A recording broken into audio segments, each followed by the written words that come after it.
For the Southern California Prep Insider, I'm Keith Demolder here for the Best of the Rest segment, where we break down all of the rest of the divisions around the LA City section, including the Wilson Mules, who just had a huge win. I'm here at Barthel Field, by the way, if you didn't notice.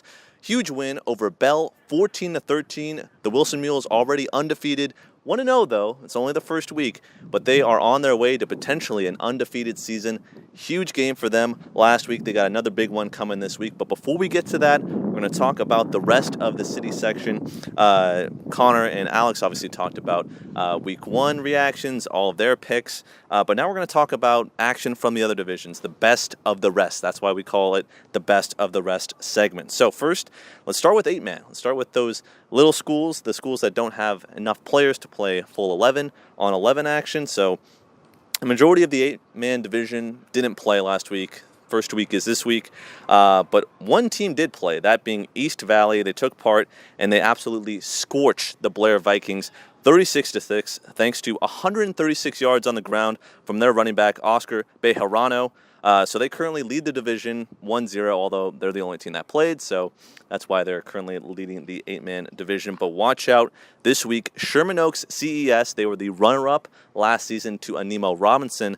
By the way, apologies to all Anemo Robinson people. Last year during the championship, I said amino Robinson because amino acids. I thought something with science was going on there, folks. I don't know. Either way, it's Anemo Robinson. They're looking to reclaim their title in the 8-man division. But Sherman Oaks CES, they put up a fight last year in the championship, and this week they're playing Chadwick, a team from Palos Verdes. So that one should be a formidable opponent. Chadwick coming out of Palos Verdes, as I said, they have a lot of great athletes there. Of course, not a huge school, but still a very talented school nevertheless. Moving on to Division 3.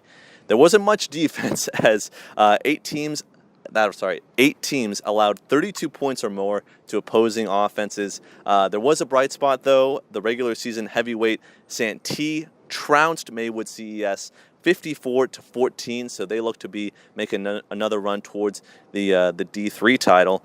They look like contenders right now. I mentioned last year in the podcast a lot how their defense was stepping up big time, and appears to be the same way this season. It's only week one, though. We don't want to make too many bold predictions, but so far so good for Santee. A couple teams, as Connor and Alex mentioned, they move out of D2 and D3. They switch divisions. A lot of switching going on this offseason in the city section just because they want to make things fair. They want to make sure that good teams are playing with good teams, and teams that need a little bit more work are playing with those that are like them in terms of talent. A couple teams, though, that I want to look out for. Chatsworth, a favorite in D3. They scored 43 points, and they blanked Van Nuys, a huge victory for them against the Wolves. But they play a Heritage Christian team this week that romped Kennedy 61-0. So Chatsworth and Heritage Christian, that's a game to watch out for this week out of Division 3. But it seems like D3, it's a good mix of big and small schools. Moving over to D2, it seemed like there was more blowouts for city section teams. Taft lost 63-0. Kennedy, as I said, downed 61-0. Adams lost 40-0. But then on the other side, there was a lot of big blowout wins for the city section. Franklin winning 44-13, Arleta 42-6, Hollywood with a 40-0 win over there, and then Marshall with a 38-3 win. They win the Bell, the Battle of the Bell versus Belmont High School. It was a fantastic game through and through for Marshall at home. They bring home the Bell for the second straight year. And Marshall, they won the D3 championship last year. They move on. They have a lot of offensive talent this year. They're in new division, and Kevin Rapallo, the new starting quarterback from Marshall, he looked fantastic last game against Belmont. But as the season goes on, injuries could rattle them. There could be better competition. Who knows where Marshall will place this year. But Marshall, they took home the Bell, and they look good once again this year. Kevin Rapallo talked with me after the game. Let's take a look at that interview. My name's Kevin Rapallo. I play QB, number 7. I'm in junior year, and it was a good victory today, How does it feel to keep the Bell? It feels great, we had that pressure the whole year, before season started. We had that mindset, we got to keep the Bell, we can't let the team down, we can't let team spirit down, so that was just the most important thing today, and just keeping the Bell, So Marshall with a huge victory over Belmont, rivalry game on the first week of the season. You talk about setting the tone early. having a win over your rival doesn't get any better than that. But before we go, something I just wanted to mention. Some of you may have seen it on Twitter, but now we're going to shout it out in the podcast. I was at Eagle Rock for the Eagle Rock Southgate game. It was a huge win for the Rock, 50-14 over Southgate. And I talked with head coach of Eagle Rock, Andy Moran, after the game. And I was in the pregame. I was outside the pregame or the postgame huddle, just listening to what he was telling his team.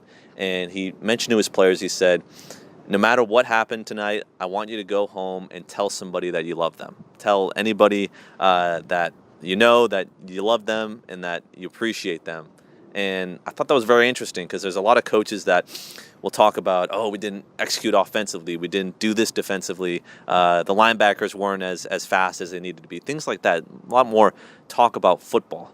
But what he did, he talked about just life and just about the importance of love and how important it is for life outside of football to take precedent, and that football is an important game, but it's just a game at that, and that there's much more important things out there to be had. And so I just wanted you guys to take a look at this interview. You might get a little weary, a little weepy. So just bring out the tissues for this one. Take a look. You mentioned in the post-game huddle about love and how, telling the guys to go home and tell someone that you love them. Why'd you say that?